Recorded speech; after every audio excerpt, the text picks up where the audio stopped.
to this new episode of Monday Musings. So, the thought that I want to share with you today is there is a very close association between good attitude and success. So, one of the biggest assets that you can have is a good attitude, and one of the biggest liabilities you will have is a bad attitude. And there have been studies which have shown that people who have a good attitude in general are more successful. Now, is it possible that the success causes the good attitude, or maybe the good attitude causes success? We can't establish that, but generally it has been noted that more successful people are the ones who have better attitudes. Now, one thing that we can definitely not ensure is the level of happiness or the level of success in life. That is something that we do not have 100% control over.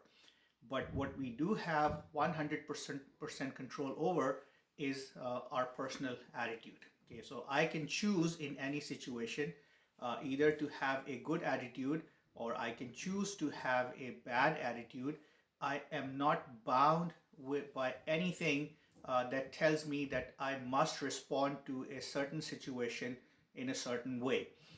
Situations can become good, they can become bad, they can become ugly, they can become nasty, but what I'm responsible for is not the circumstances, but how do I respond to those circumstances. So I'm encouraging you this week to have a good attitude, and when you have a good attitude, you will find that success will follow. I'm not saying there's a cause and effect relationship there, but generally, as I said, that happier people are more successful. People with good attitudes are generally successful. So, if you want to emulate success in your life, one of the things that you can control about that is your attitude. So, cultivate a good attitude, be positive in your outlook. Do not look back and be stuck in your past, but look forward. Be encouraging to other people, be confident in your abilities. And when you put all of these things together and you add to that a good attitude, you will become successful. So I've been teaching for about 22 years, more than 22 years now, and I have seen students who were not very, for lack of a better word, smart, but they had a good attitude. And what that good attitude did for them was it helped them form better relationships. And when there are better relationships, then those better relationships help you achieve success more easily.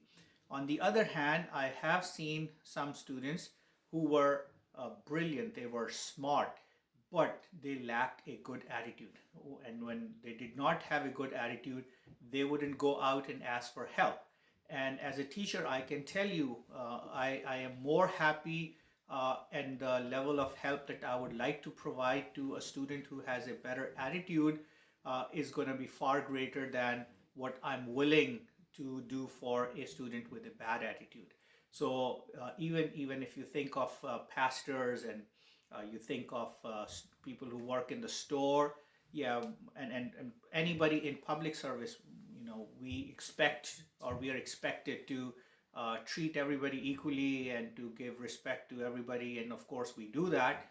But at the same time, if you think of a store clerk, if you have a customer who comes in with a good attitude, hey, good morning, how are you doing, and the service, the level of service would be different. On the other hand, if a customer comes in all grumpy and bad attitude, that cashier is not going to want to serve that customer as well. Remember, people who are providing service, they're also human. So if you come in with a good attitude, you will get better service. If you come in with a bad attitude, you will get a bad service. So for this week, please focus on having a great attitude, because in the end, what you can change for yourself is your attitude. You cannot change the circumstances where you are. So have a great week. Happy Monday to you, and I will see you next Monday.